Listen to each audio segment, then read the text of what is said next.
Hey everyone, this is Matt Willig, former NFLer and current actor. You are listening to the NFL Players Second Acts Podcast.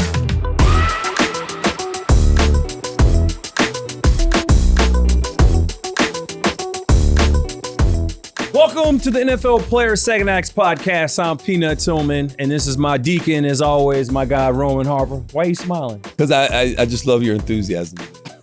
Quite alarming, actually. You gotta bring it. No, I like it. We don't do the traditional and with 5, you. 4.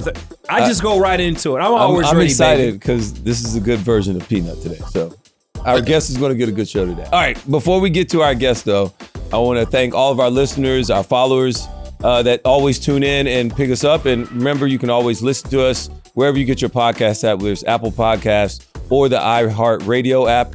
Who's our guest today? We got a good one. He played 14 years in the NFL as an offensive lineman. He's got a Super Bowl ring with the Rams. He played in another Super Bowl with the Panthers. We both played for the Panthers.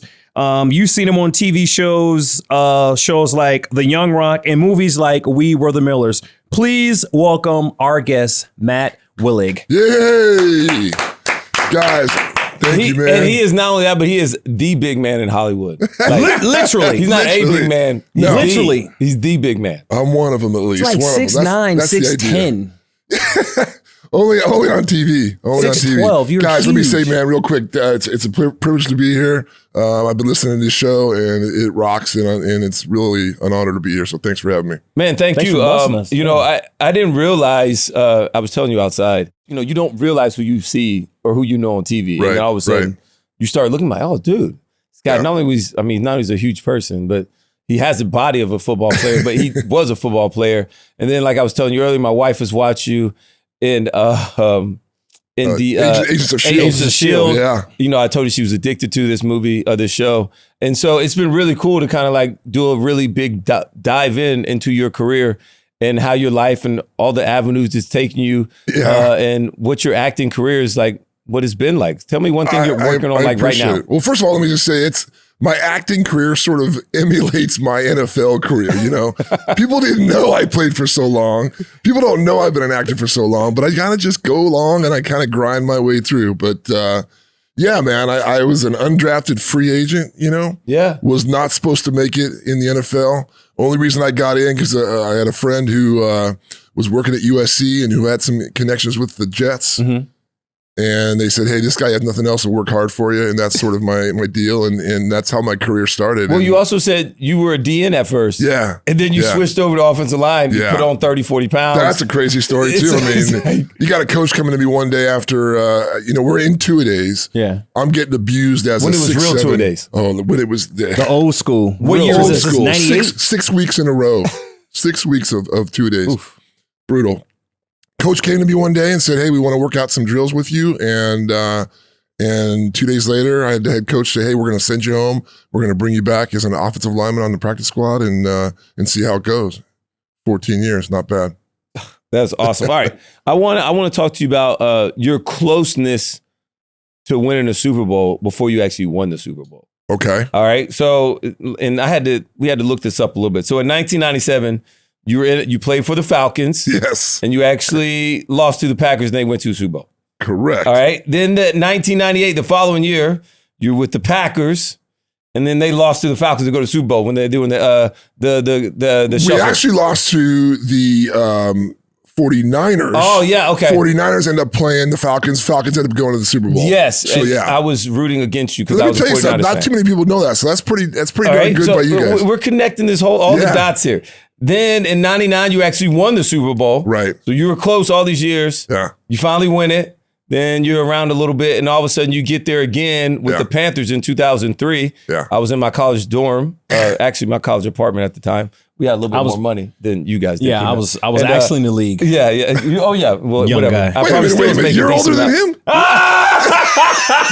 Yes. He paid me to say that. Don't worry about it. Don't cry. I was like, dude, I felt a little bit about that. Hey, some of us color our hair, some of us don't. Don't worry about it. It's You're okay. right. Correct. But so talk about that. The experience of being that close, always sniffing the Super Bowl, finally getting there, and then all of a sudden winning it, and then getting there again and then losing it. Yeah. Listen, as you guys know, man, just being in the league is a privilege sometimes. And you know, how hard guys work and don't get there, don't work. So true. Right. And so, my main focus was just staying in the league, staying active. But yeah, there were some times where I'm like, man, maybe this is my sort of curse, in the league. I'm going to stay in the league, but I'm always going to be that, that also kind of just getting close, but never getting there. So it was rough. It was especially the one where I was with the Packers and they had been to a couple bowls in a row. Right, yeah. And then I thought, okay, I'm making this nice jump here where I'm going to get on a team that's going to be back.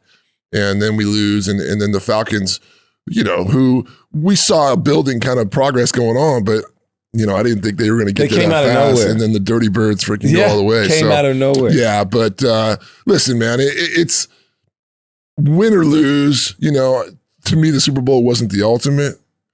I was just worried about kind of making sure that I was part of the team and contributing, things like that, man. I didn't really have those Super Bowl aspirations. It was really just about kind of, I'll be honest, making money for me and my family and kind of keeping that thing going. Because again, every year as a free agent, I had to prove myself over and over again. My first 5 years in the league, I had 5 different head coaches. So when you're that free agent guy, there's one coach that kind of loves you and kind of pulls on you and say, yeah, you're my guy. And then he's out of there.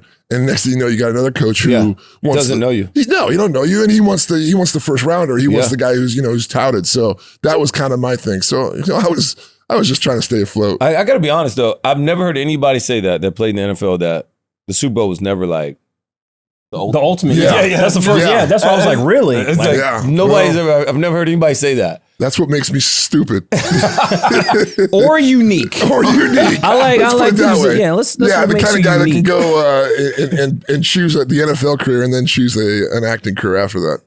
So how proud are you to, let's you went to USC. Yeah. A very franchised organization, college. Prominent. Just a great school. You go there, good career, and then you go undrafted. 14 years in the NFL, playing a different position than what you didn't play. So tell us, how proud are you just from having that long of a career without being drafted? Your work ethic, everything. Thank you, man. I appreciate it. That's kind of where my pride comes from. That's the most for me. Like I said, I wasn't supposed to make it. I played with guys like Junior Seau, Mark Carrier, guys that played a long time and were touted from day one. I go back and meet with my guys from SC and they just, they still can't believe it all these years later, that I was the guy. That you were the one. I was the guy who went that long. But that was kind of where the pride was. For me, I got a couple of, inner mantras that I kind of go through. And one of them is just, why not me? And why can't I be that guy? Whether it's, like I said, the acting or the NFL. But yeah, that was a huge source of pride that I was able to kind of put myself in a place where, especially after year 6, 7, 8, I was known as a guy who could come in, learn the system right away, be a smart enough guy to kind of play a couple different positions and be valuable to a team, whether it was starting or not. I started only so many games, under 100, but I probably doubled that in games that I played 3 quarters or more because I could come in and back up like that. And so I think your starts were like 46 or 48. Hey, man, I said I was closer to 100. What the hell? No, you're right. Okay, whatever. Shot him down. But he played in like 160 or 170 something. So it's and like I said, I doubled that in probably games that I played at least a half or more, So when you think of it that way, I was valuable in much more ways than just being that starter guy. And so, that was a huge source of pride for me that I was able to do it and do it well for a long time. Talking about pride, and this is kind of off the subject and going back a little bit. I read that, you were standing by Dick Vermeil when London Fletcher tackles Kevin Dyson. Yes. Right? Boom, you win the game. Emotional. Everybody's happy. You're celebrating. And then you're in Carolina.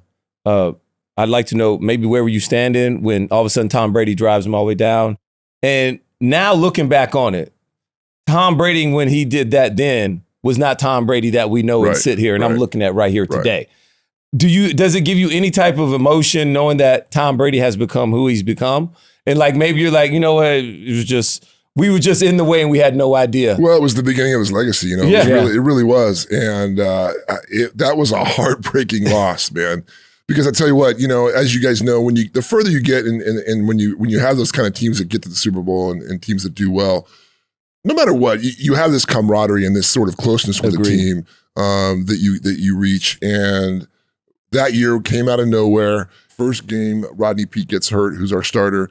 Jake Delhomme comes in. Sort of the same feeling with the Rams, where Kurt Warner came in. Yeah. So the expectations were low, and to have those kind of seasons were so high that but I remember I was actually on the field goal block team. Okay. When their kicker Vinatieri, thank you. He was there 30 years. He kicked the winning kick. There's a picture of me putting my hand up with the ball going right over it as he's kicking the winning field goal. So, heartbreak is the word that I think of. But again, yeah, to look back on it and say, boy, that was really the beginning of the staple of that legacy of Tom Brady, man, of the GOAT. So it's pretty nuts. So I got 13, you got 11, 14. I know for me, my body started to, shut down. I tore my ACL my last year. Right. So at that point in time, I knew it was time to retire. What point in your career did you know it was time to walk away from the game?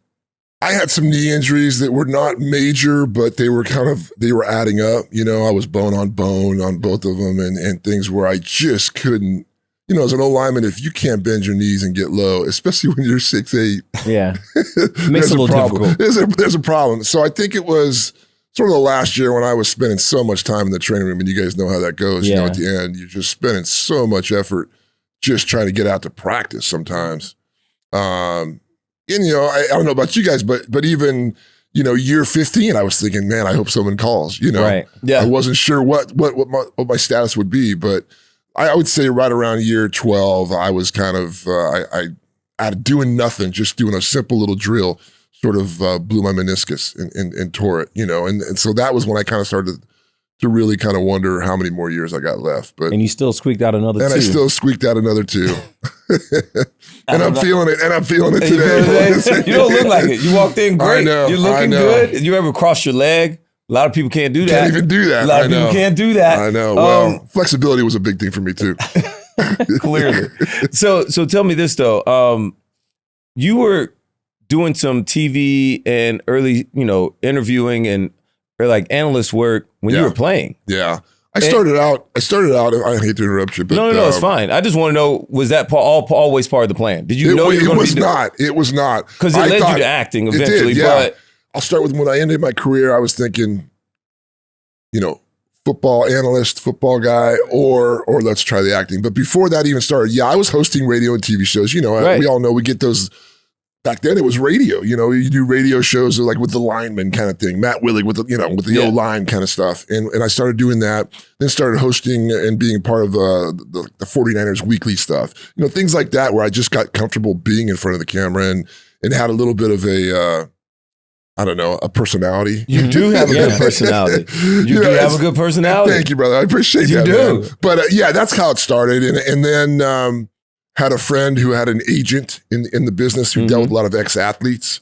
And so right around in fact, it was just after we had won the Super Bowl with the Rams, I ended up doing a commercial. So I got into the acting thing and I booked my first commercial. What was the commercial? It was a commercial with Terrell Davis and Kurt Warner for Campbell Soup. Campbell Soup. And I played an offensive lineman for the Rams. Easy. It was an easy deal. Easiest gig ever. But so I was doing that, my last 3 or 4 years in the NFL, I was doing it every offseason. I'd go and I'd do 3 or 4 commercials, and started having instant success. And so that's when I kind of thought, let's give this a shot and see what happens. So that's kind of how it started. Oh, okay. Did you get any free soup after the commercial? No. They didn't No, get I tried. By the way, you don't want to try that soup after about 7 hours of it sitting around. But, that's the best thing about it, man. I'd have got all the free soup I wanted. So was it hard getting into the acting bug? Like, what made you want to get into acting itself, though? Like, I know we do radio, we do TV. That's kind of the typical thing for us to do when we retire. And playing offensive lineman, that's not really acting. Different. Yeah, that's different. Yeah.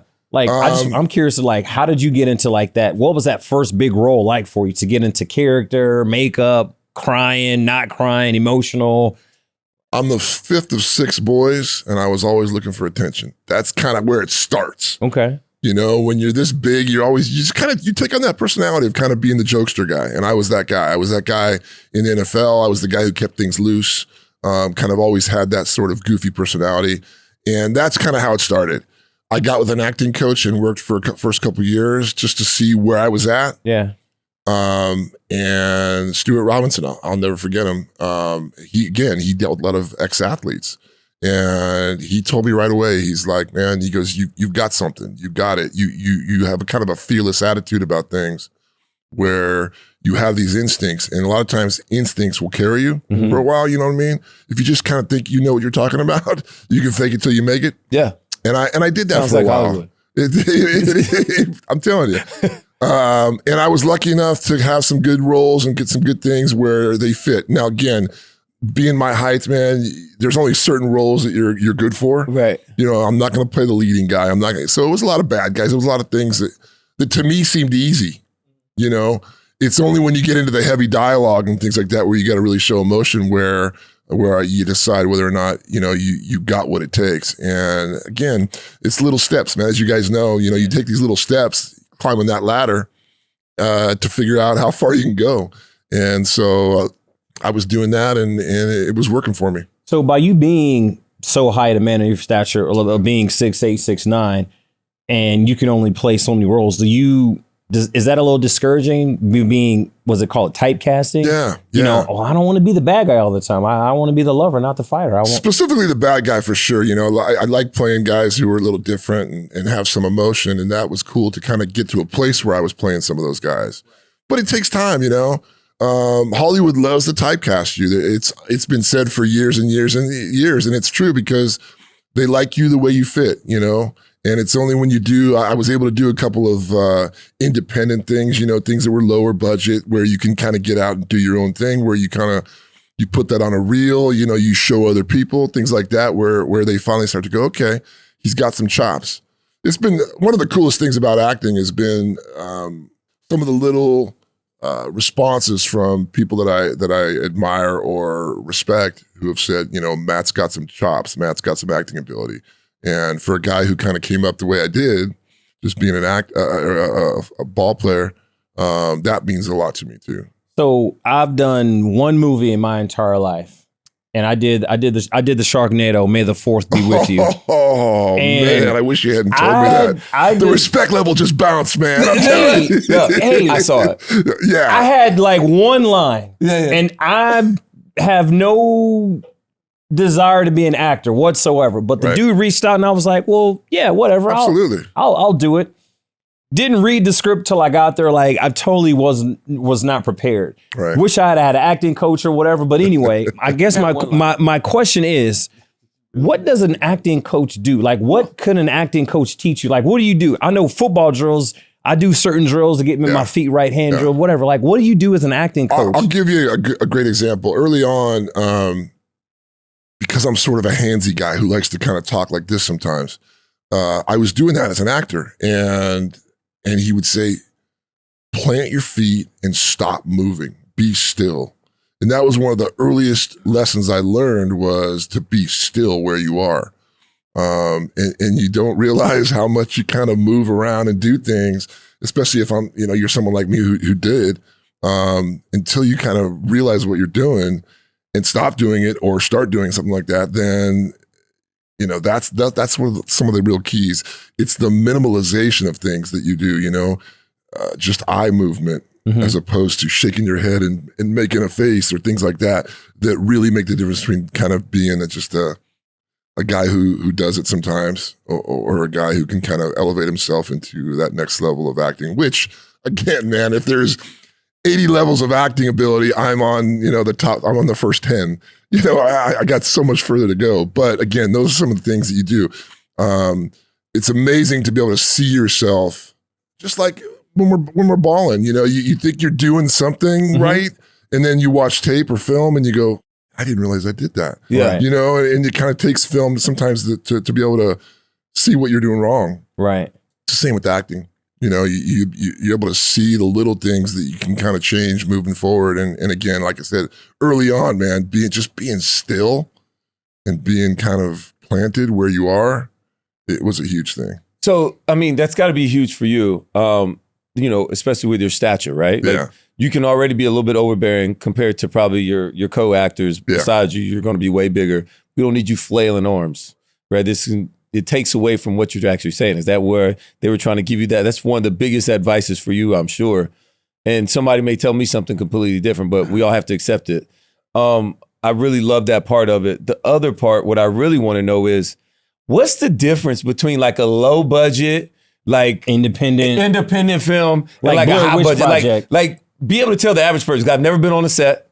Like break that down for me. Like what are the biggest differences? Because like I think I know, but I don't know it all. So tell me that. I gotta say all these things with and being delicate. I don't want to offend anybody out there in the. Well, they don't know. Yeah, right. Is it Tubi? Is it like Tubi low budget? Here's what it is. Number one, it's obviously money. Yes. Money that they invest in actors, that they invest in sets, that they invest in the ability to shoot somewhere. A lot of times just, you know, being able to pay for a spot to shoot is important, you know? So all those things, it's across the board.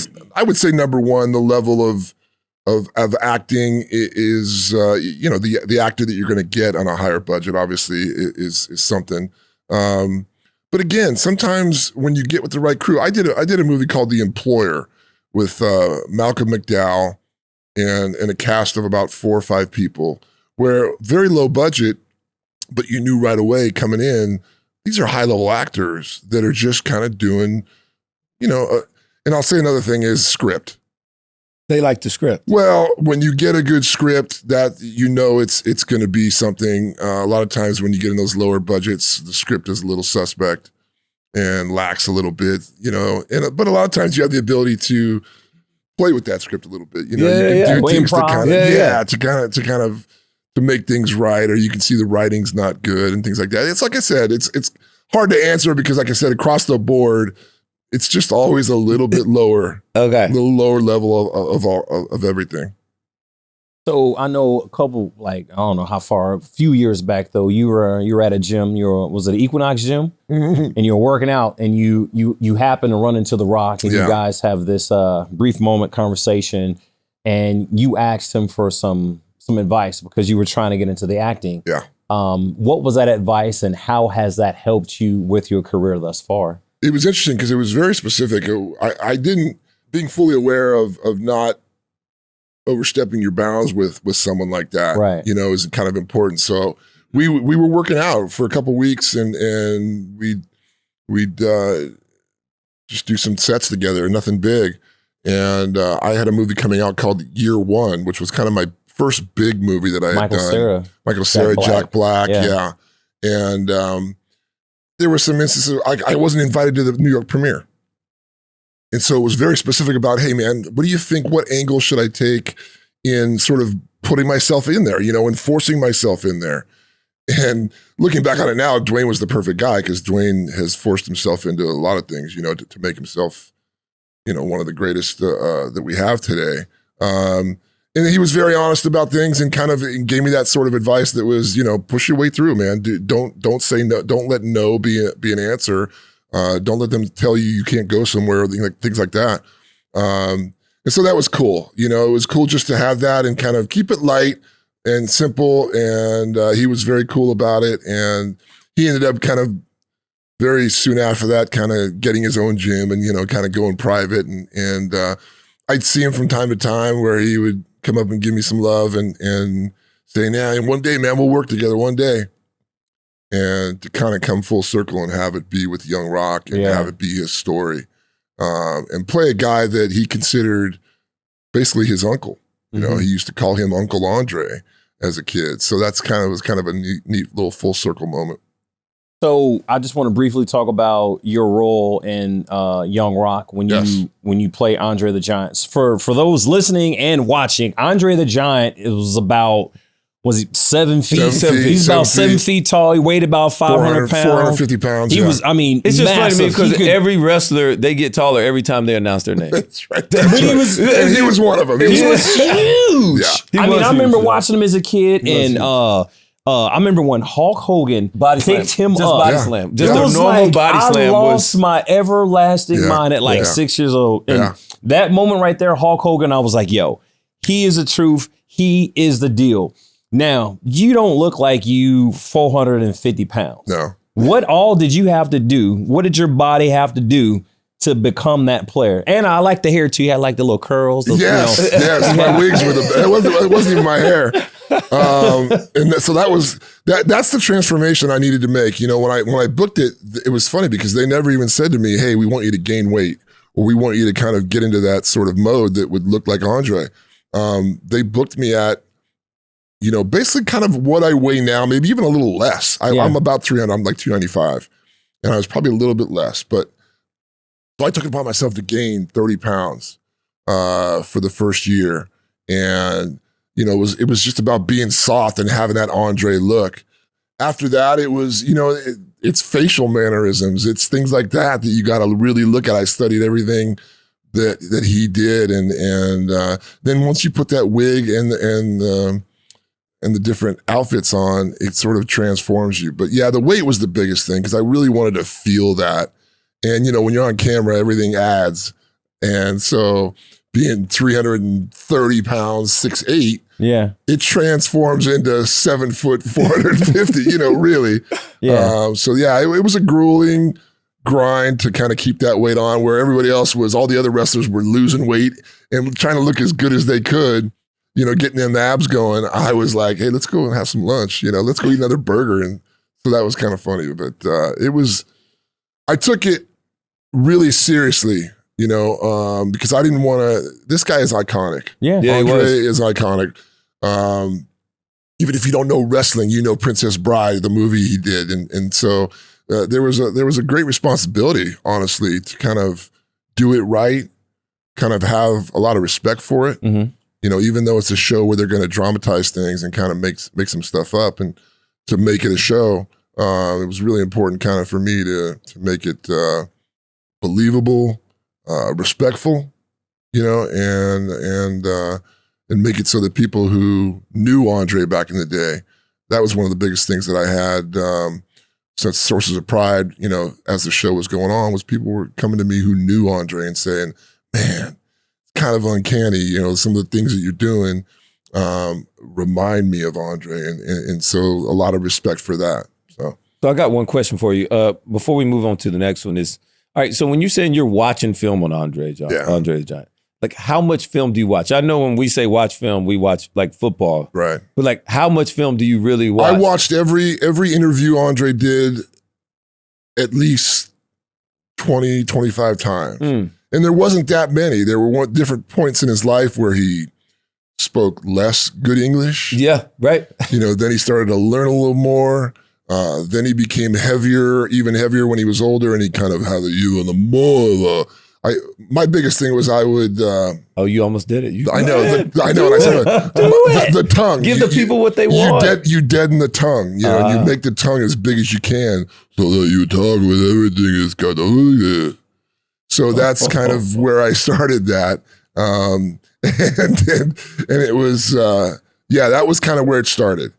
And then again, just to kind of make a point, when I came in and I had so much confidence, going back to that, that I could do it, I was almost, and I don't want to be disrespectful to the executive producers, but they let me do some things. You know, they said, hey, we trust you enough to where if you want to make these choices or these things, you know, sometimes I would say, hey, Andre wouldn't wear this, you know, or Andre wouldn't have done this.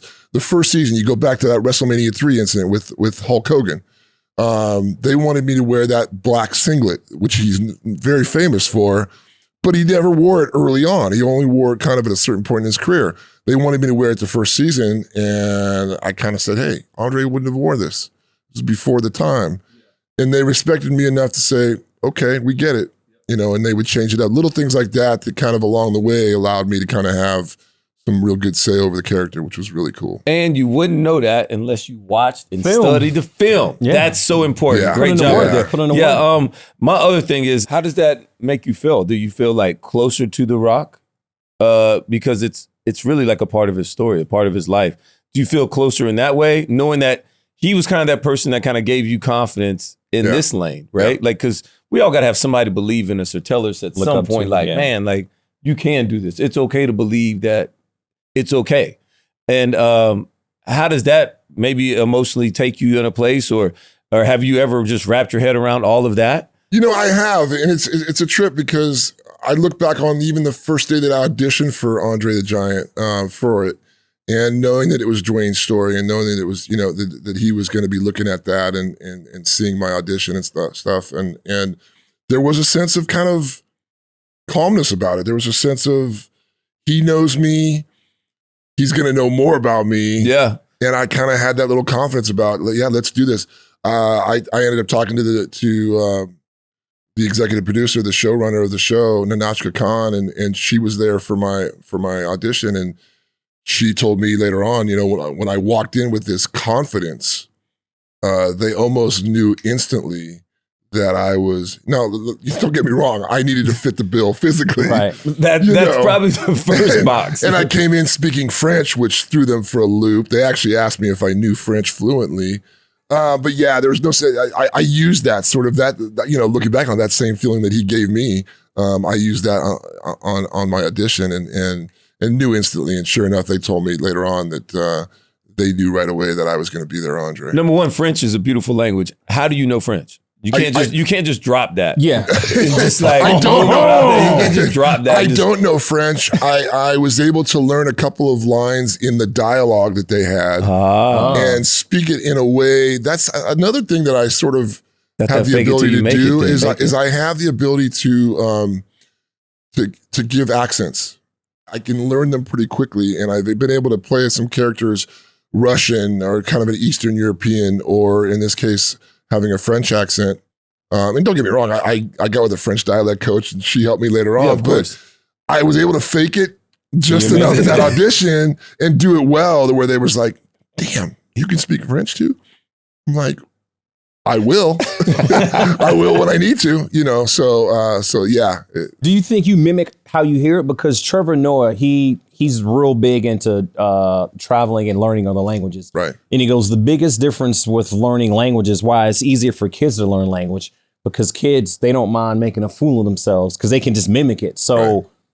I'm not saying I'm an expert at mimicking people, but when I imitate or if I'm telling a joke or whatever, I kind of mimic what I hear. Yeah. So do you think that's kind of what? That's where it starts. And with every language that you try to mimic or have an accent with, there's always 4 or 5 key things or key words right. that you'll hear from either someone with a French accent or someone with an Irish accent or someone with an Eastern European accent that you recognize, you know, that you can go, okay, that sounds legit, because those are words they would change or not be able to change. You know, they wouldn't use certain vowels, stuff like that. You know, as trivial as it sounds, those are the things that kind of are important. And again, going back to having the skills as a next level actor, those are the things you kind of do. I'm making all the connections here because you were like a young kid. You said like making fun of myself. This is kind of like being the big guy and just trying to make it easy on everybody.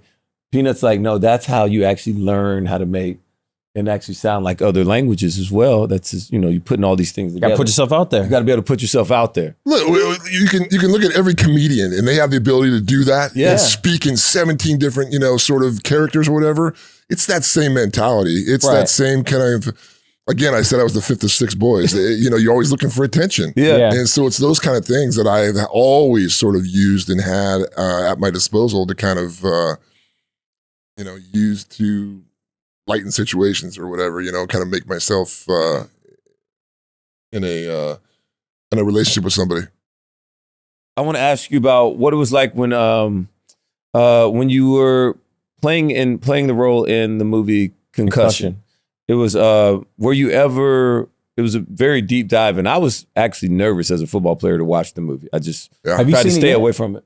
I still have not watched it because you have not? No, I just kind of stayed away from it because I was always so nervous. Like, is it going to be insight into my own life? Right. I should probably be okay to do it now because I've been retired for 6 years and I work on TV. I don't have any injuries mentally or brain injuries that I know of. So, but enough about me. But back to you. Were you ever emotionally drained?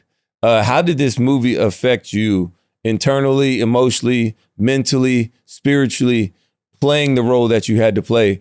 And also maybe talk about the preparation going into it. Sure. Yeah, no, all those things, man. I, again, talking about taking a role seriously and really kind of having a connection with it. So I played Justin Strelzik, who was a former NFL lineman who ended up taking his life, many believe, because of CTE. I met with his widow. That was the first thing I wanted to do. And even before that, got in touch with her where she sent me a box full of his drawings, his writings, his music. He was a real eclectic guy where he played the guitar and he wanted to be an actor, honestly. And so there was all these things where he would write. And so she sent me a whole bunch of stuff. So getting into that part of it was really huge, kind of getting into a mindset of that downward spiral that one would go through. Because like you, I'm lucky enough, and I think it's part of why we do this. I think keeping the brain active and motivated is a huge factor. So that was and then when I got out to Pittsburgh, we shot in Pittsburgh, met with the widow and his family. It's funny because they have a son named Justin who was born on the same day I was born. They ended up, I said I was going to ride a motorcycle, which he rode. I said, is there any way to get his motorcycle? His son had his motorcycle that he rode. And so I learned how to ride because I'd ridden, but he had a big hog, he had a big Harley. And so I needed some practice anyways, learned how to do that. And it was all these little things that I'm telling you, like, just like I'm talking about before, the little things that kind of make and put yourself into a position where you're ready to rock when it comes time. My scenes were emotional. The actress that played his widow or his wife at the time, we cried for 10 hours doing a scene. Just to stay in that moment, that place where, there's a scene where I get violent and end up leaving. I remember distinctly between scenes us holding hands, just two actors who had just met a couple days ago, holding hands, trying to hold back tears because of the seriousness, severity, the climactic sort of heat that was going on scene. I ended up choking her in a scene, which it wasn't in the script, which scared the hell out of her. Scared me because the director wanted me to do it. So again, going back, kind of cutting through, it was those things kind of that put me in that space to kind of maybe feel what he might have been feeling. But the whole concept of CTE and things like that, kind of, again, you walk in with this idea that I need to kind of take this serious because I'm part of it. Yeah. I could be living this. Yeah. Right. Who knows? Yeah. I've known guys. I played with Junior Seau. I roomed with Junior Seau. Another linebacker, Scott Ross, who was a big time player at SC my times, he ended up taking his life, and they found CT. So I've been around it. I've seen it. And so, yeah, man, it was a heavy deal. And I had so much, again, going back to even like with Andre, I had so much pride kind of getting involved in it and being a part of it. And so it was pretty cool. All right, tell me this, though. One last thing to finish that up. How do you get back out of playing such a serious role where you've been involved with the family, you've met with the widow, you ride the bike, you see all these things so intimately, like you're saying, you're holding hands, crying. Yeah. Such a serious moment of it. How do you get back out of that and like, okay, I'll get drugs back. and alcohol? Yeah. Can I say that? I mean, if it helps. I mean, I appreciate the honesty. No. Again, I think, to me, going back to CT real quick, I think that part of the issue with a lot of guys, and this is just my opinion only, is that they have pre-existing conditions. Yeah. I think that a lot of them have these dual personalities. Their ups and their downs are really high, so it kind of comes with the territory.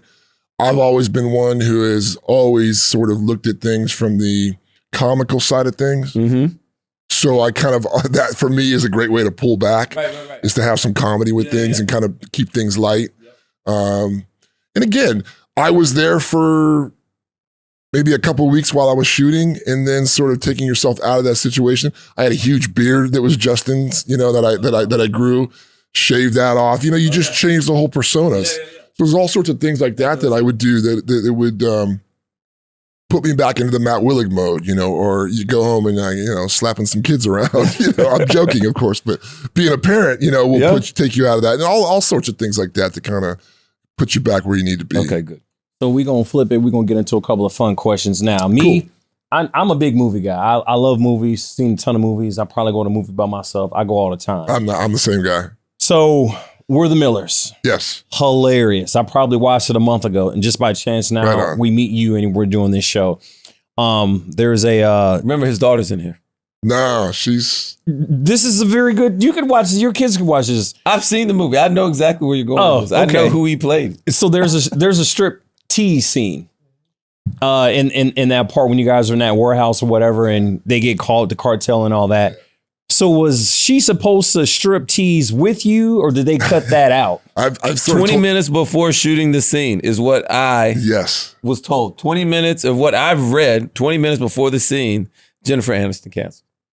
Well, I don't know if she canceled. She didn't cancel. What happened was in the script, it's that she comes over to my character and dances all over me. And that was my first day of shooting. So I'm there. I'm there early. I got extra toothpaste. I got extra binoculars. I'm ready to rock. And I'm sitting in my trailer, and they come give me a knock on the door, and they say, "Hey, look, we've changed it up. It's not working the way we did it. She's not going to dance on you anymore. She's just going to dance on your bad guy counterpart." Yeah, so it was kind of a trip, but again, man, it was fine. Jennifer was as lovely as you can be, Again, my first day on set, watching her do her thing and all that stuff, which was kind of funny because we were all supposed to be oogling over her anyways, in the scene. So it was easy, but yeah, that was a funny little moment of going, man, I almost had Jennifer Aniston give me a lap dance. I guess not. On day one. On day one. I could have done anything, got fired, I would have been happy. That was by the way, that was a fun movie to shoot. It was a fun movie to watch. Yeah. It's got great the edits. It's the edits. Oh my God. The edits are hilarious. It's funny because when people see that, that's like people that have known me forever kind of go, that's the Matt Willig I know, the guy kind of tickling somebody at the end there. It was a lot of fun. What's been your favorite role that you've ever done? Been in over 60 films and 60 films? Yeah. TV? That's a lot. You've been busy. I would say, Andre, just for the sheer fact that it was really close to my heart, kind of doing that and kind of do it well and get some acclaim for it was pretty cool. Now, were you a wrestling fan growing up? Did you ever watch wrestling? Funny thing was, I wasn't a huge wrestler. I know. 6 boys? 6 boys. We would wrestle. Come on. As big as you are, like there's not the wrestling guy. No power driving in the house? No, never. Had never been to a show. Didn't know any of I knew characters and things, but I was never a huge fan. Your brother never put you in the Boston Crab. No, he would just slap out of me. I did that to my daughters. I know. This was like wrestling. This is like what everybody did. I know. Oh wow! I blame my dad, man. I am shocked. I am shocked by that too. I was not expecting that answer. Yeah, no, never was a huge fan. Has there ever been a star that you met that left you starstruck? I would say early on, I did a commercial with Bruce Willis. Okay. And I was a huge fan of Bruce's, just from a standpoint of being a fan of his, for nothing else. I just loved his work. Star. Yeah, loved his work. I loved even going back to Moonlighting, the days he had a show. So Bruce Willis, I met him on a commercial. It was a commercial for something in Asia, so it wasn't even showing here in the States. And I was playing one of maybe 10 other guys in the shot, but he took the time to kind of give me some one-on-one. And that he did not disappoint, man. He was as cool as I thought he was. So that was a big one. All right, and now I got to go off script now. All right. Because you just said something that now I have to know. Okay. All right? You're talking about filming in Asia. All right, where is the coolest place you've ever filmed? Well, the funny thing, we shot that here in the States, but it only showed over. Like, a lot of times these big time actors will get paid a ton of money to kind of do this. I think it was for like a petroleum company or a gas company. It was just something random, but they get paid a ton of money to shoot these commercials that'll never be shown in the States. Where's the coolest place I've shot? Where have I been? God, Lord. I would say year one, this is another weird answer. Year one, we shot in a place called White Sands, New Mexico. Oh, yeah. I've been there. I've driven through there before. Yeah. It was a trip. You're talking about literally white sands for miles. I remember because I'm a golfer, I ended up pulling out golf clubs. I'm dressed like a caveman, and I'm pulling out golf clubs and hitting balls like as far as I can. Yeah. So that was one of the cool places. We would be best friends because I'm a golfer too. That's all he's been talking about all day. Right. Just trying to golf. I just played Torrey Pines the other day for the first time in about 15 years. And how'd you shoot? Had a blast. Shot in the 80s. First 5 holes I couldn't see. There was so much fog. I heard it's so crazy to play out there. The wind. 7 a.m. We played. We couldn't see 50 yards in front of us. I was 1 over after 5 holes, not seeing the ball at all. That's pretty, it's pretty good. Yeah, I'm shooting there tomorrow morning. All right, well, good luck. All right, last question. Who is on your Mount Rushmore of influence and just in life, whether it's acting, football, life in general? It's 4. You can do it however you want. But who is on Matt Willig's Mount Rushmore? Mother and father. Number you one. Want to do that as one? Or? I want to do it as one. Okay. Sure. Why? They just showed me how to do it. Both in relationship wise, my parents, they were the type of parents that never really showed, they didn't fight in front of us, which to me was a cool thing. I knew they would be mad at each other. I knew they had arguments and fights. They just took the time to kind of go, hey, we're not going to put this out there for our kids. For me, that was cool. The grind, they showed me how to grind. My dad was a cop and worked a couple of jobs outside of that to raise 6 boys. He was mean and angry as a kid because that's how he needed to be. But then I've gotten to see the love in the last 20 years. And my mom was a home giver, a homemaker. But she worked as well. But she was just the most loving person that I know. So that's I'm going to give that as 1. I could fake it and give it 2, but I'll try to keep it 1. I'll say my brother's number 2, just because I like I said, I'm one of the youngest, and I've gotten to see my older brothers fail and succeed and do it with class and dignity. And my brothers are the coolest dudes I know. So I'll give them 1. Glad you got a great relationship with them. Yeah, I still want to kick their asses, but that's being a brother, right? That's being a brother. That's part of the that's job. Family. That's part family. of it. Man, after that, do I need any more? You know what I'm saying? I've had some good guys in the NFL that have mentored me early on, which was really important. I had a guy named Jim Sweeney who was played for the Jets, and at the time he was only in his 11th year. I say only. He was in his 11th year. I thought he was 57 years old. He's looking at you for that. My God. He was a guy that kind of just showed me how to do it right in the NFL, how to be a pro. Yeah. Which, that's as you guys know, That's so man, because we've seen guys who are so much more talented than me, at least, come and go because they just didn't know how to be a pro and how to kind of do it right. So that would be a third guy.